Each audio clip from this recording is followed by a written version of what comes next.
Shalom, chers frères et sœurs, nous vous saluons dans les noms précieux de notre Seigneur Jésus-Christ. Bienvenue dans 15 minutes d'impact Zoé. Ce sont les minutes d'édification, de motivation et d'impact par la grâce des dieux. Précédemment, nous vous avons parlé de 6 clés qui vous permettent de sortir de l'échec. Nous vous prions donc de suivre la vidéo précédente dans notre chaîne et n'oubliez surtout pas de vous abonner.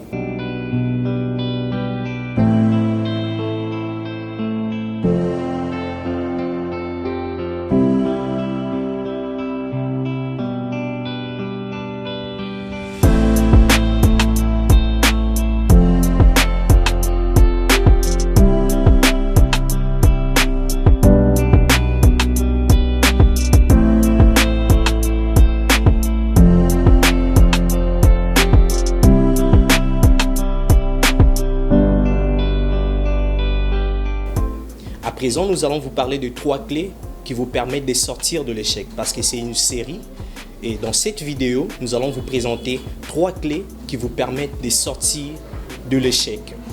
Matthieu le chapitre 13, le verset 31. La Bible dit ceci. Il leur proposa une autre parabole et dit, le royaume des cieux est semblable à un grain de sénévé qu'un homme a pris et sémé dans son champ. C'est la plus petite de toutes les semences, mais quand il a poussé, il est plus grand que le légume et devient un arbre, de sorte que les oiseaux du ciel viennent habiter dans ses branches. Selon ces versets de la parole de Dieu, nous allons vous donner une clé qui vous permet de sortir de l'échec. Notez-les bien. Premièrement, vous devez accepter de s'aimer votre vie dans un milieu bien précis. Acceptez de s'aimer votre vie dans un milieu bien précis. Le grain de sénévé avait des promesses. Le grain de sénévé était appelé à devenir grand. Au départ, il était petit, mais lorsqu'il a poussé, il devient grand, plus que le légume. Il devient un arbre. Le grain de sénévé avait des promesses de devenir grand. Il avait des promesses d'être élevé. Et c'est pareil à toi. Tu as des promesses d'être un grand serviteur de Dieu. Parce que sachez-le, que Dieu n'envoie personne sur terre membre réduit. Dieu donne à tous quelque chose en venant sur terre. Et nous sommes tous appelés à faire quelque chose. Et je parle à ce type de personnes qui sont conscients de devenir grands, qui sont conscients d'être élevés. Vous avez des promesses, mais vous devez s'aimer votre vie dans un milieu bien précis. Parce que pareil au grain de sénévé, si seulement il s'hasarde à s'aimer sa vie sur le pierre, il va avorter les promesses qui sont données sur sa vie.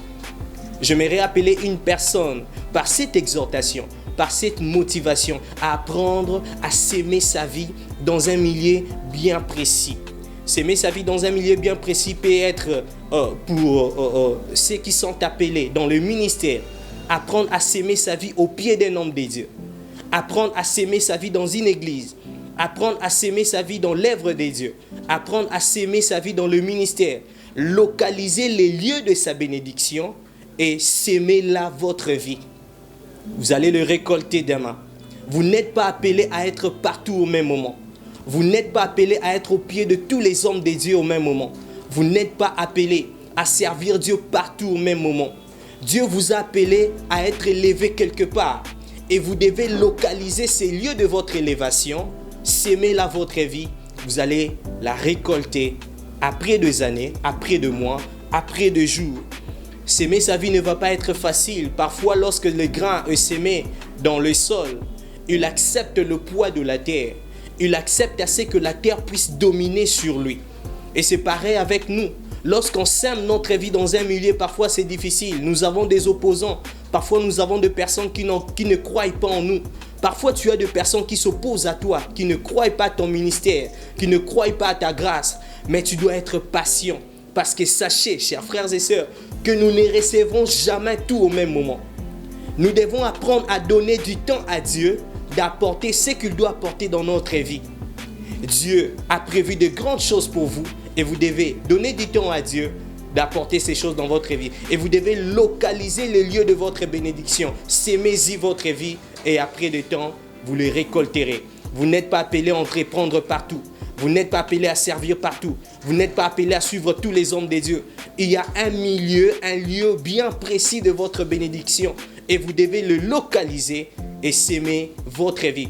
Et avant de passer, j'aimerais parler de quelque chose de très important sur s'aimer sa vie dans un milieu bien précis. S'il y a des lieux où nous devons s'aimer notre vie, c'est d'abord en Jésus-Christ. Tu es appelé à être élevé, tu es appelé à être grand. Tu dois commencer par s'aimer ta vie en Jésus. Jésus-Christ est l'image du sol. Parfois nous disparaissons. Parfois on ne parle plus de nous. Pareil au grain. On ne parle plus de nous. On n'est pas vu dans le monde. Mais accepte ces peu de temps seulement qu'on ne puisse pas te voir. Qu'on ne puisse plus parler de toi. Et après un temps, tu seras élevé. Tu seras grand, tu deviendras un arbre. Accepte ces moments. Je vais parler à une personne qui n'a jamais donné sa vie à Jésus-Christ. Accepte parfois de mourir en Jésus-Christ. Parce que le grain, lorsqu'il est semé, il accepte de mourir. Et après, il va germer, pousser, la fleur, être élevé, devenir grand, devenir un arbre pareil à ces grains de sénévé. Vous ne deviendrez jamais ce que vous êtes appelé à devenir sans Jésus-Christ. Tenez-le très bien. Le succès n'est défini qu'en Jésus-Christ. En dehors de Christ, c'est le chaos, c'est un gâchis. Le succès n'est défini qu'en Jésus. Vous pouvez avoir de l'argent, vous pouvez avoir des voitures, vous pouvez avoir tout sur la terre. Mais si vous n'êtes pas sémé en Jésus-Christ, c'est un gâchis. Votre vie n'est rien du tout. Apprendre à s'aimer sa vie dans un milieu bien précis.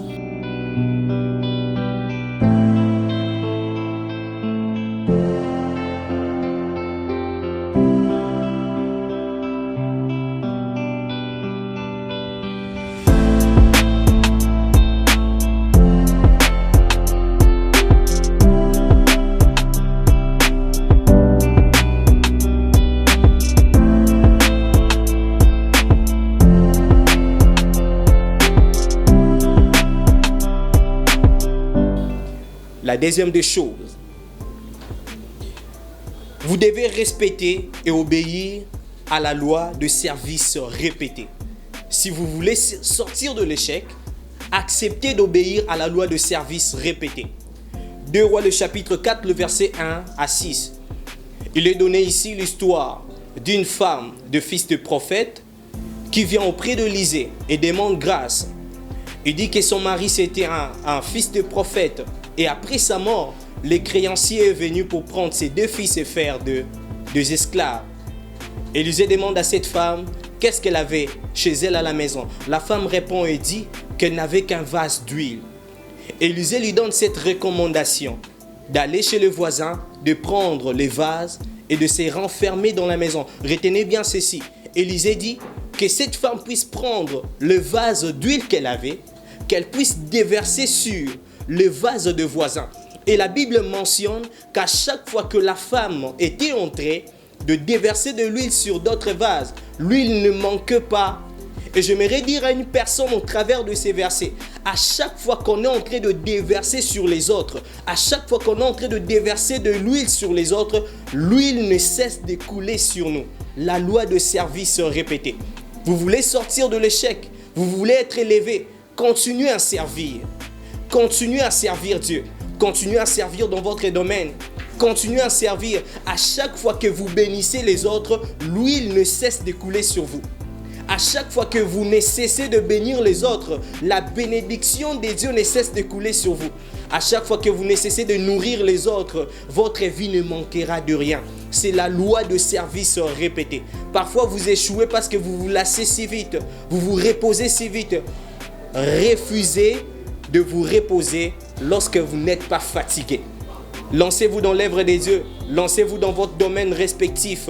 Servez Dieu. Servez de tout votre cœur. Refusez le repos qui n'ont pas de raison. Et vous allez voir votre vie être élevée. La loi de service répétée. J'aimerais inviter une personne à servir et à servir encore. Et un jour, tu vas voir ta vie être élevée. Sers Dieu de tout ton cœur. Sers Dieu de tout ton cœur, sans pourtant déformer ta vision. Et un jour, tu vas voir ton ministère être éclaté. Tu vas voir une explosion arriver dans ta vie.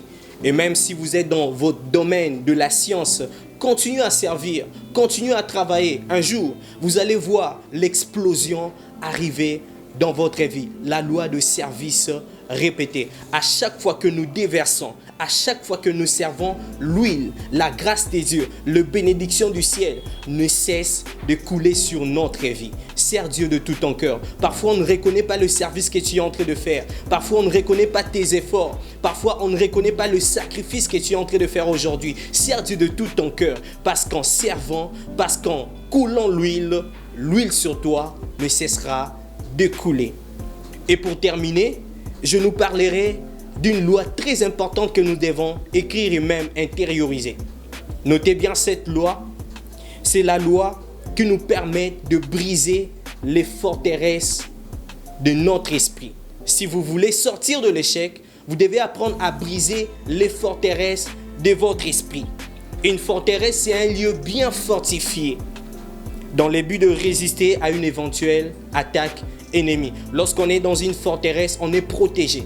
Lorsqu'on est dans une forteresse, l'ennemi ne peut pas nous attaquer. Mais aussi, ceux qui sont à l'intérieur ne peuvent pas voir loin, ne peuvent pas évoluer. Une forteresse a l'objectif de vous protéger, mais aussi la forteresse vous permet de ne pas voir loin. Et aujourd'hui, chers frères et sœurs, nous n'avons pas que de forteresses physiques, nous avons aussi de forteresses spirituelles. Nous avons des pensées qui nous limitent. Nous avons des pensées qui ne nous permettent pas d'évoluer, d'aller très loin. Nous avons des pensées qui limitent notre marche, qui limitent même la bénédiction de Dieu dans notre vie. Certaines personnes croient que pour être élevé dans la vie, il faut avoir de grandes connexions. C'est une forteresse. Certaines personnes croient que pour avoir un bon travail, il faut avoir des membres le membre de famille dans le gouvernement. C'est une forteresse qui disent que pour bien se marier, il faut avoir fait d'abord des enfants à l'extérieur. Nous avons des forteresses qui disent que pour être élevé dans la vie, il faut avoir de grandes connexions. Laissez-moi vous dire, chers frères et sœurs, que si vous êtes branché par une personne, un jour, une autre personne viendra vous débrancher. Mais si vous êtes branché par le Saint-Esprit, personne ne viendra vous débrancher. Les forteresses vous limitent. Les forteresses ne vous permettent pas d'aller très loin. Les forteresses ne vous permettent pas d'évoluer. Les forteresses ne permettent même pas à la bénédiction des dieux d'atteindre votre vie. Il est écrit ceci dans Matthieu le chapitre 18, le verset 3 à 4. La Bible dit ceci: je vous l'ai dit en vérité, si vous ne vous convertissez pas et si vous ne devenez comme les petits enfants, vous n'entrerez pas dans le royaume des dieux. Le royaume des dieux, signe de choses supérieures, signe de grandes choses. Si vous ne devenez pas comme des petits enfants, vous n'allez pas avoir accès aux grandes choses. Les grandes choses, la bénédiction, le succès, c'est parfois comparé aux personnes qui deviennent comme des petits enfants. Vous devez croire lorsque Dieu vous dit que vous êtes bénis. Vous devez croire lorsque Dieu vous dit que vous serez élevés. Croire comme des petits enfants. Enlevez de vos esprits de forteresse des pensées qui vous limitent, des pensées qui vous encadrent. Parfois, ce sont les pensées des sociétés. Parfois, ce sont des pensées du milieu. Ce sont des pensées qui nous encadrent, des pensées qui nous limitent. Et ce sont des pensées qui ne nous permettent pas d'évoluer, d'aller très loin. Si une bénédiction est cadrée, ce n'est plus une bénédiction. Parce qu'une bénédiction, c'est un miracle des dieux. Croyez aujourd'hui que Dieu peut vous bénir sans diplôme. Croyez aujourd'hui que Dieu peut vous bénir au-delà de vos relations. Croyez aujourd'hui que Dieu peut vous bénir au-delà même de votre situation de famille. Croyez aujourd'hui que Dieu peut vous bénir sans diplôme, que Dieu peut vous bénir au-delà de vos diplômes, parce que c'est un miracle des dieux, Dieu des mères, Dieu. Nous vous avons parlé ici de 3 clés pour sortir de l'échec. Notez-les et pratiquez-les dans votre vie. Que Dieu vous bénisse abondamment. Que la vie Zoé, la vie des dieux, soit votre partage.